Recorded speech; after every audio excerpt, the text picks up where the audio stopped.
আল্লাহ রাব্বুল আলামিন বলেন, ইন্নামাল মুমিনুনা আল্লাযীনা আমানু বিল্লাহি ওয়া রাসূলিহি সুম্মা লাম ইয়ারতাবু ওয়া জাহাদু বিআমওয়ালিহিম ওয়া আনফুসিহিম ফি সাবিলিল্লাহ উলাইকা হুমুস সাদিকুন। জোরে বলুন আল্লাহু আকবার।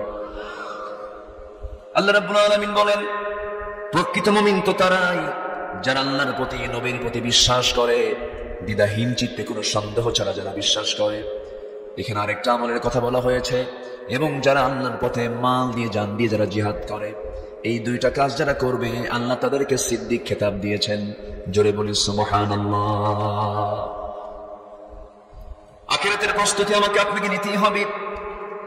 সাহাবীরা দুনিয়াকে কত তুচ্ছ মনে করেছেন, দুনিয়াকে তারা কত হালকা মনে করেছেন। ছোট্ট একটা ইতিহাস মনে পড়লো একজন সাহাবীর, কম বেশি সবার জানা আছে। একজন সাহাবী, তার বাড়িটা হলো মক্কা এবং মদিনার ঠিক মাঝখান বরাবর তার বাড়ি। এই সাহাবী ইসলাম গ্রহণ করলেন, দিন গ্রহণ করলেন। দিন গ্রহণ করার পরে তার আপন চাচা বাপ দুনিয়া থেকে জন্মের পর বিদায় হয়ে যায়। চাচার কাছে মানুষ হয়েছেন। চাচার কাছে যখন সংবাদ চলে গেল ভাতিজা কালিমা পড়ে মুসলমান হয়ে গেছে, চাচা বলতেছে, ভাতিজা শুনলাম তুমি নাকি কালিমা পড়েছ। সঙ্গে সঙ্গে ভাতিজা বলছে, চাচা শুনবেন কেন, আপনি আমাকে দেখেন। আশহাদু আল্লা ইলাহা ইল্লাল্লাহ ওয়াহদাহু লা শারীকা লাহু ওয়া আশহাদু আন্না মুহাম্মাদান আবদুহু ওয়া রাসূলুহু। জোরে বলি আল্লাহু আকবার। আমি কালিমা পড়ে নিয়েছি চাচা, আপনিও কালিমা পড়েন। সঙ্গে সঙ্গে চাচা বলতেছে, ভাতিজা তুমি শোনো, তুমি কি জানো ধর্ম ছেড়ে দিয়ে নতুন ধর্ম গ্রহণের ফলাফল কি হতে পারে? সমস্ত সম্পত্তিগুলো আমি তোমার কাছ থেকে সব জোরপূর্বক নিয়ে নেব। সমস্ত সম্পত্তি থেকে আমি তোমাকে বারণ করে দেব, ঘর থেকে বের করে দেব। এবার ভাতিজা বলছে, চাচা আপনি আমাকে জোর করে আমার কাছ থেকে সম্পদ নেবেন কেন? আমি আপনাকে আপোষই দিয়ে দেব।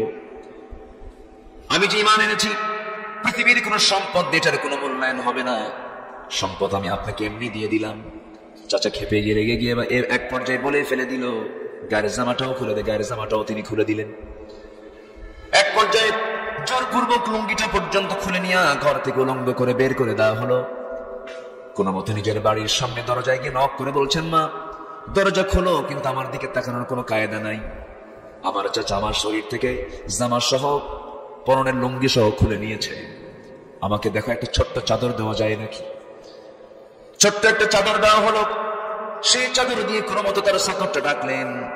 মাকে লক্ষ্য করে বলছে, মা আমাকে আজকে ঘর ছাড়া করে দিল, বাড়ি ছাড়া করে দিল। আমি বাড়ি ঘর ছাড়লাম, আমি চলে যাচ্ছি মদিনায়। এই দুনিয়ার সব ছাড়বো, কিন্তু আল্লাহর দরবার, নবীর দরবার কখনো ছাড়া সম্ভব নয়। প্রচন্ড শীতকাল সেই সময়, হাড় কাঁপানো শীত। রাতের বেলা রওনা দিয়েছেন, নবীর দরবারে পৌঁছে গেলেন। দরজার কাছে গিয়ে নক করছেন। দরজায় নক করার সঙ্গে সঙ্গে রাসূল দরজা খুলে দেখেন নগ্ন দেহ, গায়ে কাপড় চোপড় নাই। কোনো মতে একটা চাদর মুড়ি দিয়ে সতরটা থেকে সামনে এক যুবক দাঁড়ানো, থরথর করে কাঁপতেছে ঠান্ডার ভিতরে। ভিতরে চলে গেলেন আমার নবীজি।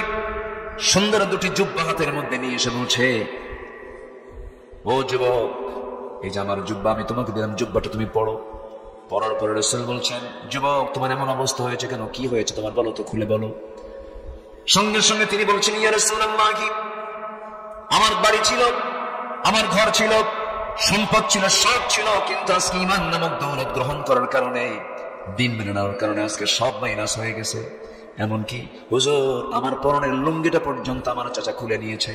সব দিয়ে দিয়েছি, কিন্তু ঈমানটা আমি কিনে নিয়েছি। জোরে বলি সুবহানাল্লাহ, আর জোরে বলি সুবহানাল্লাহ।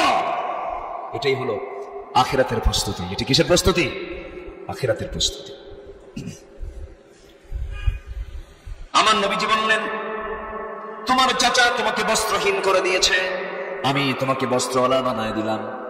জুব্বাটা তুমি পরে নাও ভালো করে। তোমার কোনো চাওয়া পাওয়া আছে নাকি? সাহাবী বলছেন, ইয়া রাসূলুল্লাহ, আপনি আমার জন্য দোয়া করে দেন। আমার নবীজি ওই সময় দুটো হাত আসমান মুখে করে বলছে, আয় আসমানের মালিক আল্লাহ, আমার সাহাবী, তোমার অসহায় বান্দা, আমার এই সাহাবী আব্দুল্লাহ বাজাদাইন দ্বীনকে গ্রহণ করতে গিয়ে, ইসলামকে গ্রহণ করতে গিয়ে সে দুনিয়া ছেড়ে দিয়েছে, দুনিয়া বিক্রি করে দিয়েছে। আমার আব্দুল্লাহর জান এবং মালকে তুমি আল্লাহ কাফের বেঈমানদের জন্য হারাম করে দাও। এই দোয়া করার সঙ্গে সঙ্গে সাহাবীর মন খারাপ হয়ে গেল, সাহাবী কান্দে। রাসূল বলছেন, আব্দুল্লাহ তুমি কান্দো কেন, কি হয়েছে হুজুর? আমার সারা জীবনের লালিত স্বপ্ন হলো আমি যেন আল্লাহর পথে যুদ্ধ করে শহীদ হয়ে যেতে পারি, কিন্তু আপনি আমার জান মাল কাফেরদের জন্য আপনি হারাম ঘোষণা করলেন, আমি তো শহীদ হতে পারবো না। সঙ্গে সঙ্গে আমার নবীজি বলছেন, আব্দুল্লাহ তুমি এমন টেনশন করছো কেন? এমন চিন্তা তোমার আসার দরকার নাই। তোমার মধ্যে যদি সাহায্যের চিন্তা চেতনা যদি জাগ্রত থাকে, ওয়াইম্মা তাআলা ফিরাশিহি, তোমার মৃত্যু যদি বিছানায় হয়ে যায়, আল্লাহ পাক তোমাকে শহীদের দরজা দিয়ে দিবেন। জোরে কান সুবহানাল্লাহ। আমার নবীজি আব্দুল্লাহ বাজাদাইনকে আহলে সুফফার সদস্য বানায় দিলেন। জোরে জোরে কোরআন তেলাওয়াত করেন। তার তেলাওয়াতে বিরক্ত হয়ে সাহাবীরা বললেন, ইয়া রাসূলুল্লাহ, একজন নতুন লোক আসছে আমাদের মাঝে, খুব জোরে জোরে তেলাওয়াত করে। রাসূল বলছেন, কি তার নাম? আব্দুল্লাহ তার নাম। রাসূল বলছেন, সাহাবীরা, আমার আব্দুল্লাহর তেলাওয়াতে তোমরা কেউ বাধা দিও না, কারণ আমার আব্দুল্লাহর দ্বীন গ্রহণ করতে গিয়ে তারা অনেক কষ্ট করতে হয়েছে। আব্দুল্লাহর দ্বীন গ্রহণ করতে গিয়ে তারা দুনিয়া বিক্রি করে আখিরাতকে কিনতে হয়েছে। জোরে বলি সুবহানাল্লাহ। সম্মানিত ভাইরা, পরকালের জান্নাতকে নিশ্চিত করার জন্য, পরকালের সেই বিশাল প্রাপ্তি নিজের হস্তগত করার জন্য দুনিয়ার সকল স্বার্থ ত্যাগ করতে হবে। আসতে কোন কেন, সকল স্বার্থ ত্যাগ করতে হবে। সম্পদ কত লাগে? সম্পদের পাহাড় গড়েছিল, হাজার হাজার কোটি টাকার মালিক, একটা গ্রুপের মালিক সালমান এফ রহমান, বিশাল সম্পত্তির পাহাড় তার। কোথায় সম্পদ তার কাজে লাগলো না, বাঁচার জন্য কত চেষ্টা করলো, শেষ পর্যন্ত মাথার চুলটা কালো বানালো, দাড়িটা কেটে ফেললো। জানেন তো নাকি দাড়িটাও কাটলো, প্যান্ট খুলে লুঙ্গি পরলো, শার্ট কোট খুলে একটা গেঞ্জি পরলো। বাঁচার জন্য কত অজুহাত করলো, কত চিন্তা, কত ফিকির করলো। চললো নৌকায়, এমন নৌকায় চললো আর ভিড়ল না কোথাও। কোস্টগার্ড ধরে ফেলেছে, আইনমন্ত্রীকে নিয়ে চলে আসতেছে। আইনমন্ত্রী বলে, আমার একা নিয়ে যাও কেন? লোক তো আরেকটা আছে। আরেকটা কই যে বসে আছে, চেনা যায় না তো লোকটা কে? ওটা তরকারি বিক্রেতা নাকি? কে বসে আছে? দেখো মাথার চুল কালো বানাইছে, মুখে দাড়ি নাই, ওটাই দরবেশ। কি কথা কি বুঝতেছেন আপনারা? কথা কি বুঝতেছেন? আমাদেরকে 16 বছর গালি দিয়েছে, বিভিন্ন ট্যাগ লাগিয়েছে, আমরা নাকি ধর্মের নামে রাজনীতি করি, আমরা নাকি ধর্মের ব্যবসায়ী। তারাই চ্যাম্পিয়ন, যারা নিজেদের প্রয়োজনে দাড়ি রাখে আবার দাড়ি কাটে। আসতে কোন কেন? তাদের নিজের প্রয়োজনে একই মাথায় পট্টি বাঁধে, আবার একই মাথায় তিলক লাগায়। এই চরিত্র আমরা তাদেরই দেখেছি। আমরা একটি শোষণ মুক্ত, জুলুম মুক্ত একটি সুন্দর বাংলাদেশ আমরা দেখতে চাই। দেখতে চান কিনা বলেন? আমাদের সব দেখা শেষ। 71 থেকে আজকে 2024 সাল, 53 বছর আমরা বহু নেতাকে ক্ষমতার মসনদে দেখেছি, এসেছে চলে গেছে। আমাদের সব দেখার পর্ব শেষ। কারো বাবার দেশ, কারো স্বামীর দেশ, কেউ বাপ নিয়ে ব্যস্ত, কেউ স্বামী নিয়ে ব্যস্ত, মাঝখান থেকে আমরা শেষ। আমরা আর কাউকে নিয়ে ব্যস্ত থাকতে চাই না। আমাদের সামনে একটাই পথ খোলা আছে, আগামীর দেশ হবে কোরআনের দেশ। আগামীর দেশ হবে কোরআনের দেশ। রাজি আছেন কারা কারা? হাত উঁচু করে দেখা।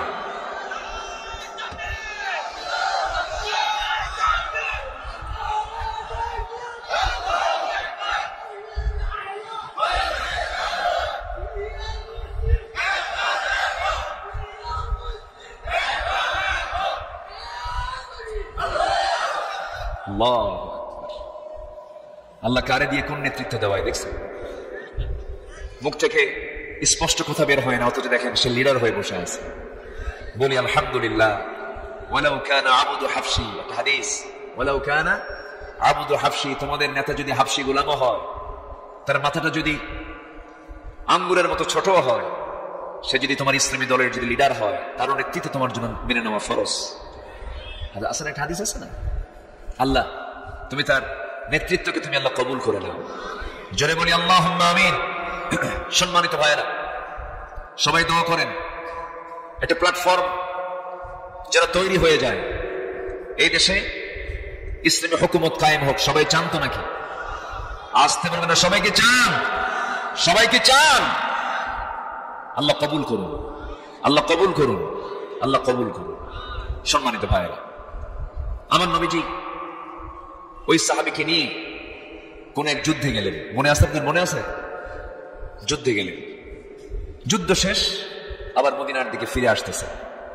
হঠাৎ করে নবীর কানে সংবাদ আসলো, হুজুর আপনার সেই প্রিয় সাহাবী যে দুনিয়া বিক্রি করে আখিরাত কিনে নিয়েছে, সে আব্দুল্লাহ জুলবাজাদাইনের, এই দুনিয়া এখন আছি, কিছুক্ষণ পরে নাই, আজ আছি কাল নাই, সকাল আছি দুপুরে নাই।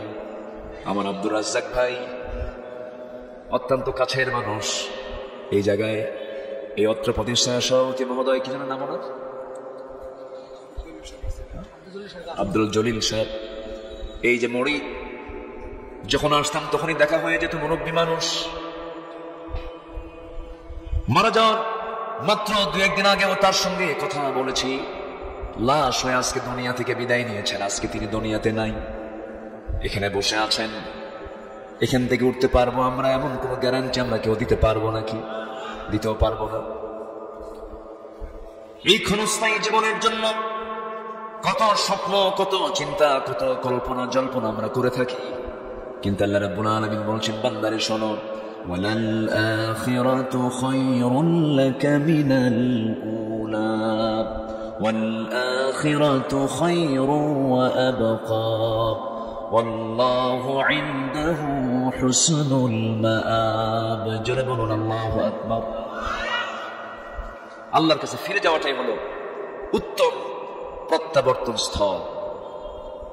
সে আল্লাহর কাছে যদি আমরা ভালো কিছু নিয়ে যেতে পারি, এটাই তো সফলতা। যদি আল্লাহর কাছে আমরা ডান হাতের আমল নামা নিয়ে যেতে পারি, এটাই তো প্রকৃত সফলতা। যদি আমরা আল্লাহর কাছে তার পছন্দের বান্দা হয়ে যদি হাজির হতে পারি, এটাই তো আমাদের সফলতা। দুনিয়ার সব কিছু পেলাম, কিন্তু আল্লাহকে পেলাম না, সেই পাওয়ার কোনো সার্থকতা আছে? অতএব যা কিছু পেতে চাই, কাকে সাথে নিয়ে? আসতে বলবেন না, কাকে সাথে নিয়ে? আল্লাহকে সাথে নিয়ে আমাকে পেতে হবে। তবে দুনিয়া যে লাগবে না তা না, দুনিয়া লাগবে। আল্লাহ তাআলা বান্দাকে দোয়া করতে বলছেন, এক জায়গায় আগে দুনিয়াই চাইতে বলেছেন। আল্লাহ রাব্বুল আলামিন বলেন, যারা পারেন ছোট মিলিয়ে বলুন, এই দোয়াটা আমার নবীজি পড়েছেন, রব্বানা আতিনা ফিদ দুনিয়া হাসানাতাও ওয়া ফিল আখিরাতি হাসানাতাও ওয়া কিনা আযাবান নার ওয়াজআলনাল জান্নাতা মাআল আবরার। জোরে বলুন আল্লাহু আকবার। আল্লাহ তাআলা আমাকে দুনিয়ার হাসানা দান করো, আখিরাতের হাসানা দান করো, জাহান্নামের আগুন থেকে আমাকে বাঁচিয়ে দাও। এই জন্য আমার বন্ধুগণ, আখিরাতটাকে সুন্দর করার জন্য দুনিয়াকে সুন্দর করতে হবে। আমল দিয়ে, ইমানদারের ইমানের গুণ দিয়ে নিজের জীবনকে গুণান্বিত করতে হবে। জন্মসূত্রে মুসলমান ঘরে জন্ম নিলাম, আমি জান্নাত পাবো না। জন্মসূত্রে আমি মুসলিম হলাম, জান্নাত পাবো না। জান্নাত পাওয়ার জন্য জন্মগত পরিচয় দরকার না ঈমান থাকা দরকার? কি থাকা দরকার? ঈমান থাকা দরকার। আমার দেশে জন্মসূত্রে এমনও মুসলিম আছে, আমার দেশে জন্মসূত্রে এমনও মুসলিম আছে যারা ইউরোপ আমেরিকার ইহুদি খ্রিস্টানদের চেয়ে জঘন্য। আছে কিনা বলেন? একটা পত্রিকা আছে, প্রথম আলো। এটা প্রথম আলো না, এটা প্রথম অন্ধকার। এখানে লেগেছে ইসলামের বিরুদ্ধে, আর একটি পক্ষকে খুশি করার জন্য নানামুখী ষড়যন্ত্র করছে। জাহাঙ্গীরনগর ইউনিভার্সিটি আজ থেকে বেশ কয়েক বছর আগে জাহাঙ্গীরনগর ইউনিভার্সিটির ক্যাম্পাসে তৎকালীন সরকারের আমলে একটি নির্দিষ্ট দলের একজন নেতা, ছাত্রলীগের একজন নেতা, সে 100টা নারীর জীবন নষ্ট করে, ধর্ষণ করে ক্যাম্পাসে প্রকাশ্যে মিষ্টি বিতরণ করেছে। যেরকম নাউজুবিল্লাহ। সেই মানিক ধর্ষণ করলো, ধর্ষণের সেঞ্চুরি করলো। সেই ছাত্রলীগ যদি দাপুটে সেই জাহাঙ্গীরনগর ইউনিভার্সিটি যদি তারা পলিটিক্স করতে পারে, সেখানে একটি স্বতন্ত্র সংগঠন, ইসলামী সংগঠনের একটি অন্যতম দল ছাত্র শিবির সেখানে ওপেন হয়েছে। প্রথম আলোর খুব গায়ে লেগেছে।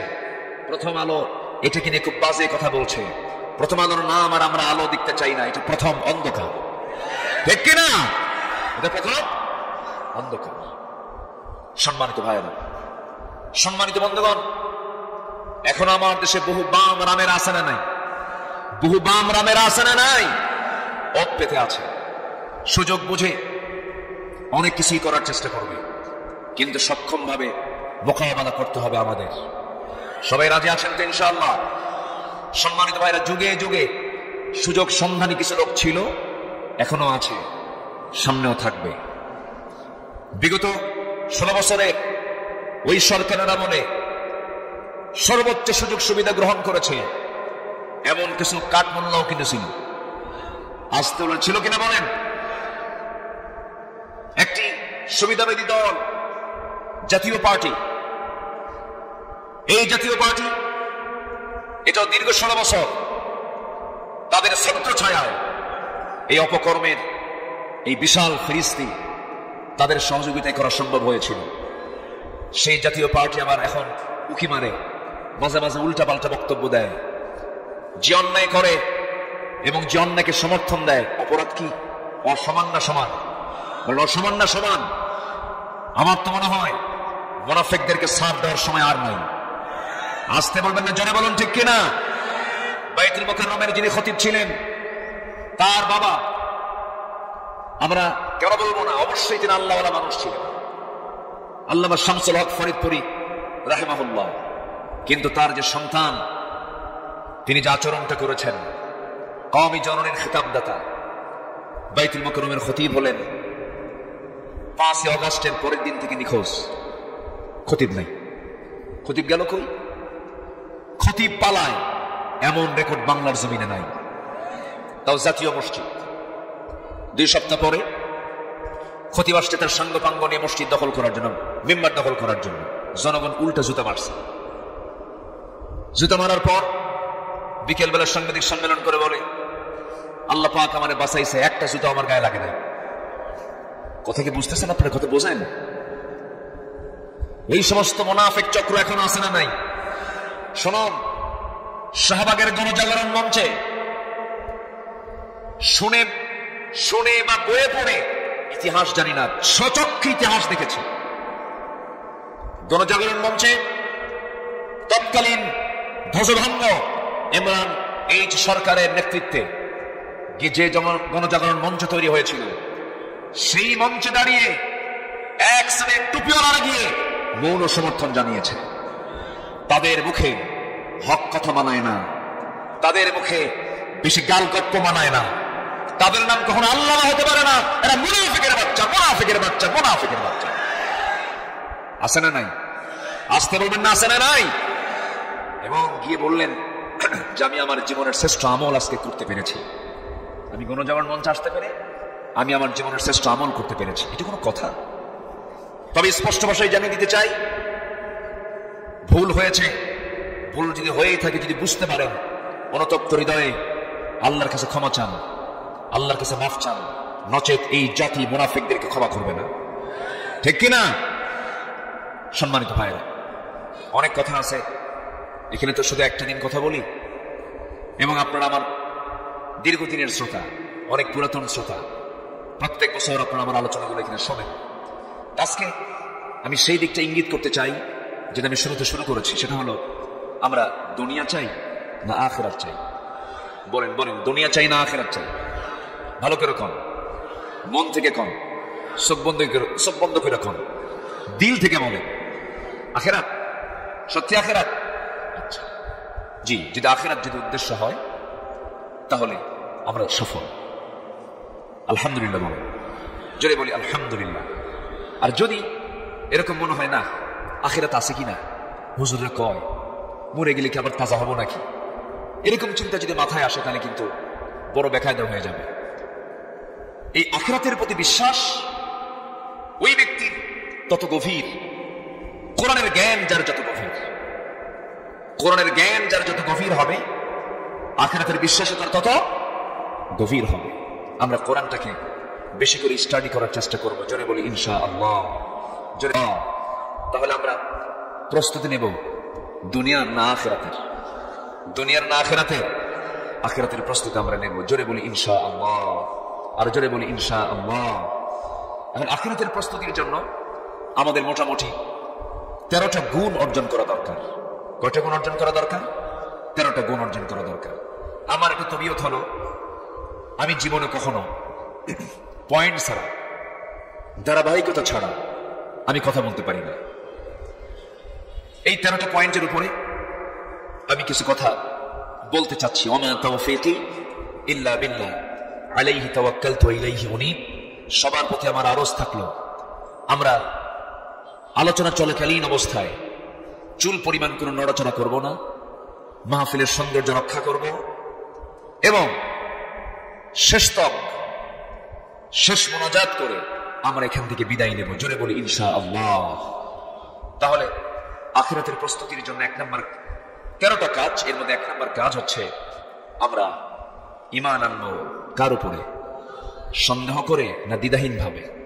বলেন, সন্দেহ না দ্বিধাহীন? দ্বিধাহীন ভাবে, দ্বিধাহীন চিত্তে আমরা আল্লাহকে বিশ্বাস করি।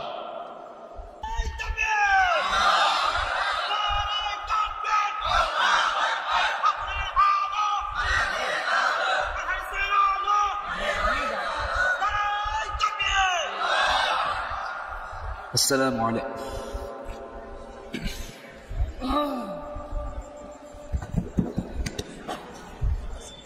السلام عليكم ورحمة الله وبركاته. السلام عليكم ورحمة الله وبركاته.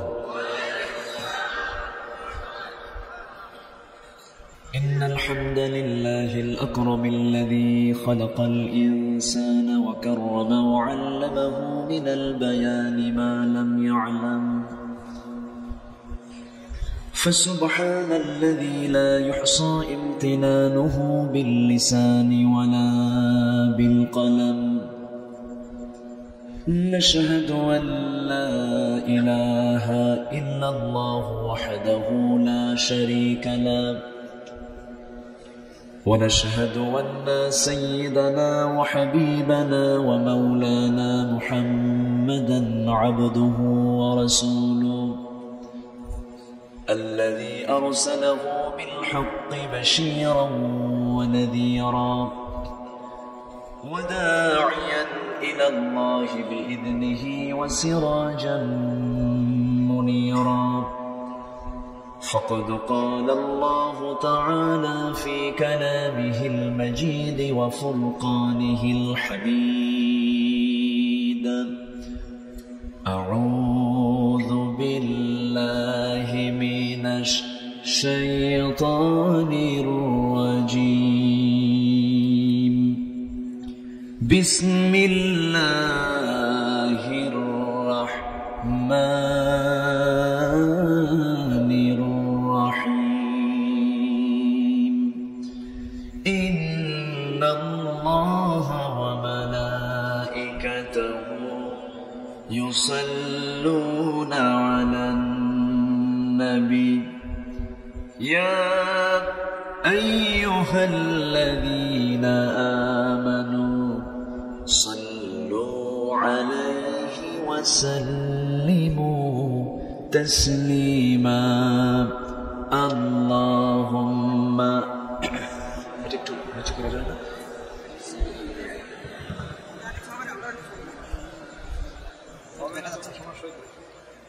লাগাও, খুলে দাও, লাগাও। দেখা যায় না, ব্রডকাস্ট দেখতে পাচ্ছেন, ডাউন করে দাও। একটু মোহাম্মত দিয়ে নবীর প্রেমে মাতোয়ারা হয়ে জবান খুলে আওয়াজ দিয়ে সবাই বলুন আল্লাহুম্মা।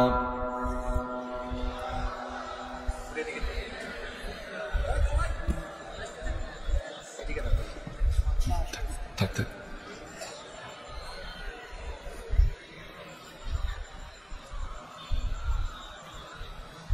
সবাই বলুন বালাগাল উলা বিকামালিহি কাশাফাত তুজা বিজামালিহি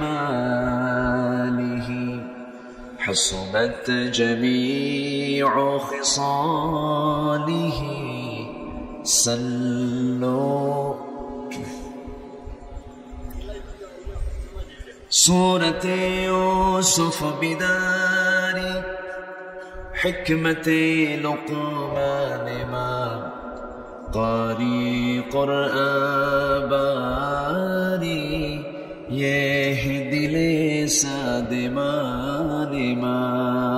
بلغ العلا بكماله كشف التجى بجماله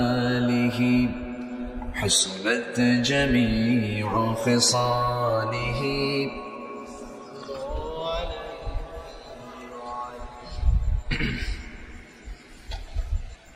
উত্তরবঙ্গের গেটওয়ে যমুনার তীরবর্তী অঞ্চল সিরাজগঞ্জ জেলার সদর উপজেলার সৈয়দাবাদ দুখিয়াবাড়ি তালিমুল ইসলাম দারুল উলুম কওমি মাদ্রাসা মসজিদ মাহফিল ইন্তেজামিয়া কমিটি কর্তৃক আয়োজিত 18তম বার্ষিকী তাফসীরুল কুরআন মাহফিল 2024 মাদ্রাসা মাঠে অনুষ্ঠিত আজকের এই মহৎ আয়োজনের সম্মানিত সুযোগ্য সভাপতি, অত্র মাদ্রাসার সম্মানিত সুযোগ্য মুহতামিম নন্দিত আলেম দ্বীন মাওলানা আবু বকর সিদ্দিক হাফিজাহুল্লাহ, প্রধান অতিথি ইসলামী আন্দোলনের অন্যতম সিপাহ সালার, সিরাজগঞ্জের মাটি মানুষের হৃদয়ের স্পন্দন জনাব অধ্যাপক মাওলানা জাহিদুল ইসলাম সাহিব, আজকের মাহফিলের বিশেষ অতিথিবৃন্দ, সুশীল সমাজ, বিশেষ করে আমার পূর্বে কথা বলেছেন নন্দিত আলেম দ্বীন ফরহাদুজ্জামান মেহেদী ভাই, সামনে উপস্থিত আজকের মাহফিলের প্রধান আকর্ষণ, যাদেরকে নিয়ে আজকের এই সাজানো গুছানো বর্ণাঢ্য আয়োজন, তাওহীদের পতাকাবাহী, কালিমার ঝান্নাবাহী, দ্বীন ইসলামের নরসারদুল বীর মুজাহিদ, প্রাণ প্রিয় সম্মানিত দ্বীনী ভাইরা, আড়ালে বসে আছেন শ্রদ্ধেয়া সম্মানিতা মা বোনেরা। আলোচনার সূচনায় আনুষ্ঠানিকতার মধ্য দিয়ে আমার পক্ষ থেকে আবারও দিল খোলা সালাম, আসসালামু আলাইকুম ওয়া রাহমাতুল্লাহি ওয়া বারাকাতুহু। সবাই কেমন আছেন? আমাকে প্রশ্ন করেছেন, আল্লাহ তাআলা আমাকে আপনার মতোই আপনার কাতারেই রেখেছেন, বলছি আলহামদুলিল্লাহ। তবে এই মাহফিলটার বয়স 18 বছর, আর বিগত সরকার ক্ষমতায় ছিল প্রায় 16 বছর। যখন থেকে তারা ক্ষমতার মসনদে বসা, সেদিন থেকেই এই তাফসীর মাহফিলের উপরে তাদের একটা বদনজর ছিল। আসতে কোন কেন বদনজর ছিল। এই বিগত 16 বছর মাহফিল কমিটিগুলো ছিল হলো থানার কাছে বড় দাগি আসামি। কেন? তারা কেন কোরআনের মাহফিল করে, এটা ছিল তাদের কাছে অপরাধ। আজকের এই মাহফিল এখানে অনুষ্ঠিত হচ্ছে, থানার কাছে কি যাওয়া লাগছে? গেছিলেন আব্দুল রাজ্জাক? সম্মানিত ভাইয়েরা, সম্মানিত বন্ধুগণ, টেকনাফ থেকে তেতুলিয়া, সুন্দরবন থেকে বান্দরবন, গোটা দেশ আমি ভাঙ্গাচুরা যতটুকু চলাফেরা করেছি, তারা যে অত্যাচারগুলো করেছে বিগত 16 বছর এই প্ল্যাটফর্মে, তাফসীর মাহফিলের প্ল্যাটফর্মে, এটা ফেরাউনকেও হার মানা। চরমভাবে তারা এই সুন্দর একটি ধারা, সাবকন্টিনেন্টে 100 বছরের একটা ঐতিহ্যই ওয়াজ মাহফিল, এটাকে তারা বন্ধ করার মাস্টার প্ল্যানও নিয়েছিল। এই ওয়াজ মাহফিল নাকি দেশের সংস্কৃতির কোনো অংশ নয়, এগুলো নিয়ে বাজে কথা বলতো। সেই সংকট দূর করে দিয়েছেন তিনি আমার কে? আসতে বলবেন না, তিনি আমার কে? আল্লাহ তাআলা। সেই মহান রবের শানে বলছি আলহামদুলিল্লাহ, আবারও বলছি আলহামদুলিল্লাহ। সবাই বলছে আল্লাহুম্মা ইন্নী আসআলুকা আল হুদা ওয়াত তুকা ওয়াল আফাফা ওয়াল গিনা। সবাই বলি আল্লাহুম্মা লাকা আসলামতু ওয়া বিকা আমানতু ওয়া আলাইকা তাওয়াক্কালতু ওয়া ইলাইকা আনাবতু ওয়া বিকা খাসামতু। আমরা আল্লাহ তাআলা শুকর আদায় করে দিলাম। আসুন আমরা ধীরে ধীরে আলোচনার দিকে চলে যাই। অন্যান্য মাহফিলের মতো গতানুগতিক এই মাহফিল আমার এটা নয়। এই মাহফিলটা সম্পূর্ণ স্বতন্ত্র আমার কাছে। কেন?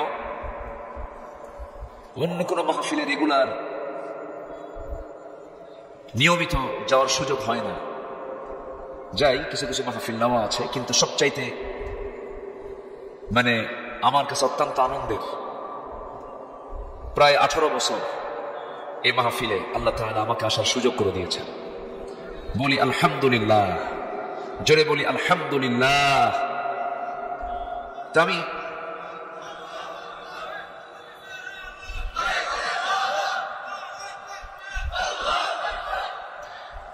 আলহামদুলিল্লাহ দেখতে দেখতে এত দীর্ঘ একটা সময় আমরা পাড়ি দিলাম।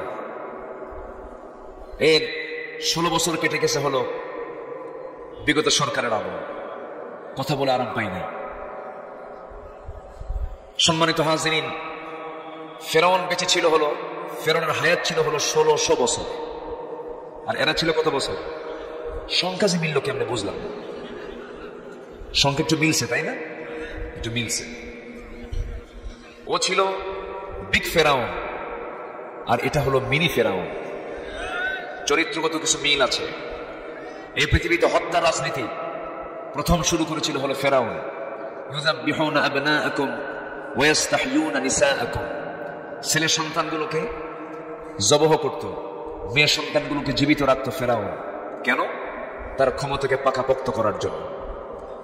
এই হত্যা রাজনীতি আমার দেশে বিগত 16 বছর তারা চালিয়েছিল, কিন্তু শেষ পর্যন্ত টিকতে পারে নাই। শেষ পর্যন্ত তারা অস্তিত্ব রক্ষা করতে পারে নাই। 16 বছর আমাদেরকে গালিগালাজ দিয়েছে। জন্মই হয় নাই আমাদের 71-এ, আমাদেরকে রাজাকার ট্যাগ লাগিয়ে দিয়েছে। কিন্তু আমরা কোনোদিন পাকিস্তান যাইনি, কিন্তু ভারতীয় রাজাকাররা সব ভারতে গিয়ে শেল্টার নিয়েছে। ঠিক কিনা? সব কোথায় এখন? কষ্ট পাচ্ছেন নাকি? কথা বলবো? কথা বলবো? জোরে বলি ইনশাআল্লাহ, আর জোরে বলি ইনশাআল্লাহ। সম্মানিত ভাইরা, কি দাপট ছিল মঞ্চ পর্যন্ত তখন, ডানে বামে সামনে পেছনে, পোস্টার পর্যন্ত তখন। পোস্টারে নাম না দিলে মাহফিল বাতিল। মনে আছে আপনাদের? মনে আছে তো নাকি? এই চিত্রগুলো চিত্রায়িত করেছে। আমার জাহিদ ভাই বললেন মাহফিলে যাওয়া তো দূরের কথা, শ্রোতা হওয়ার সুযোগ হয়নি। এমন কঠিন দুঃসময় পার করতে হয়েছে, কিন্তু এই সুদিন আমরা যে পেয়েছি আলহামদুলিল্লাহ। তবে প্রকৃত বিজয় কিন্তু এখনো আসেনি। প্রকৃত বিজয় সেই দিন আমরা অনুভব করব, যেদিন এদেশের পূর্ব দিগন্তে ইসলামের সূর্য উদয় হতে দেখব আমরা। এমন দিন কি সবাই দেখতে চান না? এমন দিন কি সবাই দেখতে চান? দেখার জন্য কিছু যোগ্যতা লাগবে। আল্লাহ তাআলা নিজেই বলছেন, ক্ষমতা দেব তোমার হাতে, খেলাফতি দেব তোমার হাতে। ওয়া'দাল্লাহু আল্লাযীনা আমানু মিনকুম ওয়া আমিলুস সালিহাত। ভালো করে যদি ঈমান আনতে পারো আর নেক আমল যদি করতে পারো, লা ইস্তাখলিফান্নাহুম ফিল আরদ, আমি নিজে তার হাতে খেলাফতি দিয়ে দেব। এটা কার ওয়াদা? আসতে বলবে না, কার ওয়াদা? তাহলে ব্যক্তিগত মান উন্নয়নের দরকার সবার পরে না সবার আগে? বলেন বলেন, ব্যক্তিগত মান উন্নয়নের দরকার সবার আগে না সবার পরে? সবার আগে। সম্মানিত ভাইরা, বেশ কিছু কথা জমা হয়ে আছে, আমরা আস্তে আস্তে করে শুনবো। আমাকে সময় দিচ্ছেন তো নাকি? জি, জোরে বলি ইনশাআল্লাহ। সম্মানিত ভাইরা, সম্মানিত বন্ধুগণ, আমাদের সবচেয়ে বড় বিষয় হলো আমরা তো দুনিয়া থেকে বিদায় নেবই। দুনিয়া থেকে বিদায় হয়ে যাব আমরা, আল্লাহর সামনে আমাদের হাজিরা দিতে হবে। সেই হাজিরা দেওয়ার জন্য যে কোয়ালিটি, যে গুণটা থাকা দরকার, সেই গুণ আমাদের অর্জন হলো কিনা, এটাই হচ্ছে সবচাইতে বড় বিষয়। ঠিক আছে, জি, সমস্যা নেই, ব্যস্ততা তো আপনাদের। জি আলহামদুলিল্লাহ, জি। আপনারা আছেন তো নাকি? হ্যাঁ, সামনে বসেন। সেদিন আমার কোন এক মাহফিলে এরকম সামনের এক সিট ফাঁকা, এক পাগল এসে বসছে। এটা নিয়ে তো গোটা দুনিয়াতুল কালাম। হ্যাঁ, এখানে বসে বসে যান, সামনে সামনে সবাই বসে যান। সম্মানিত ভাইরা, এখন বিষয় হলো, এই 18 বছরের মাঝে অনেক ব্যক্তি কিন্তু এলাকার অনুপস্থিত। আজকে অনেকেই দুনিয়াতে নাই, চলে গেছে। যেই জায়গায় চলে গেছে, যে কালে চলে গেছে, সেটা কি ক্ষণস্থায়ী না চিরস্থায়ী? আসতে হবে, ক্ষণস্থায়ী না চিরস্থায়ী? আমরা যেখানে বসে আছি এটা কি চিরস্থায়ী না ক্ষণস্থায়ী? ক্ষণস্থায়ী। তাহলে আমরা স্বভাবগতভাবেই আমরা যে কোনো কাজ করতে গেলে আমরা কি মজবুতের দিক থেকে দুর্বল কামনা করি না মজবুত কামনা করি? মজবুত কামনা করি। তো চিরস্থায়ী জীবনের চিন্তা আগে করা দরকার না ক্ষণস্থায়ী জীবনের চিন্তা আগে করা দরকার? চিরস্থায়ী। ইহকাল না পরকাল? দুনিয়া দিয়ে আখিরাত সাজাবো না আখিরাত দিয়ে দুনিয়া সাজাবো? একটু বলেন, ভালো করে বলেন। আখিরাত দিয়ে দুনিয়া না দুনিয়া দিয়ে আখিরাত? হ্যাঁ, আখিরাত টার্গেট না দুনিয়া টার্গেট? বলেন, আখিরাত টার্গেট না দুনিয়া টার্গেট? আখিরাত। কারণ দুনিয়া তো পার হয়ে যাবে,